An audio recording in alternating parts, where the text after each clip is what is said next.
మావా time will change every time 18 seasons IPL అయిపోయినాయి, 19th season run అవుతుంది. ఈ 18 సీజన్స్లో ఆర్సీబీ ఫ్యాన్స్ ఏ రోజు కూడా వాళ్ళ టీమ్ లీడర్స్ని కానీ, కెప్టెన్స్ని కానీ, మేనేజ్మెంట్ కానీ, ప్లేయర్స్ని కానీ దూషించింది అన్న మాటలు ట్రోల్ చేసింది కూడా లేదు. పక్క టీం వాళ్ళు పక్క ఫ్యాన్స్ చేయాల్సిందే.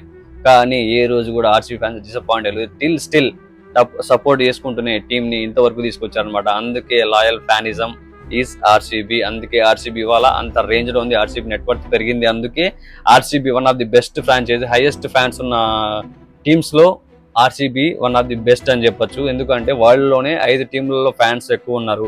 అది ఫ్యాన్స్ ఎక్కువ ఉన్న 5 టీంలలో పోలిస్తే ఆర్సీబీ ఒకటి అనమాట. మరి చెన్నై ఫ్యాన్స్ ఇవాళ ఓడిపోతుంది, వాళ్ళ టీం కన్సిక్యూటివ్ గా గెలవలేకపోతుందని చెప్పేసి రుతురాజ్ గైక్వాడ్ని అబ్యూజ్ చేయడము జరుగుతుందని చెప్పేసి Ruturaj Gaikwad comment section off చేసుకున్నాడు అనమాట. సో ప్రతిసారి ఎప్పుడు ఒకేలా ఉండదు, ప్రతి సీజన్ ఒకేలా ఉండదు కాబట్టి చేంజ్ అవుతూనే ఉంటది. సో చాలా ఓపికతో ఉండడం ముఖ్యం మనకు. నేనైతే అదే నమ్ముతా. సో ఇప్పుడు ఆర్సీబీ ఫ్యాన్స్ ఇలా అయితే చాలా సార్లు టీంని ఏదో ఒకటి అని ఉండాలి, ప్లేయర్స్ని ఏదో ఒకటి దూషించి ఉండాలి, ఏదో ఒకటి అని ఉండాలి. కానీ ప్రతి ఒక్కరు వాళ్ళ టీమ్స్ని సపోర్ట్ చేసుకుంటూనే వస్తున్నారు. ట్రోల్స్ చేయడము, మన టీంని మనమే ట్రోల్ చేసుకొని ఓపిక లేకుండా ఇట్లా చేయడము కొంచెం బాధాకరమైన విషయమే. ప్లేయర్స్ ఎవరు కూడా ఓడిపోవాలని ఆడరు, గెలవాలని మాత్రమే ఆడతారు.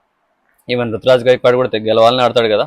సో చెన్నై టీంకి ధోని లేకపోవడం వల్ల ఓడిపోయింది. ఓన్లీ రుతురాజ్ గైక్వాడ్ ఎట్లా చేస్తున్నాడు అలా చేస్తున్నాడు అనడం కూడా మనం తప్పవుతుంది. కానీ అతను కూడా ఆడతాడు, మంచి ప్లేయర్, ప్లేయర్, మనకు తెలుసు ఆ విషయం. ఒక్కోసారి మ్యాచ్ విన్నింగ్ నాకు చాలా చాలా ఆడాడు చెన్నైకి.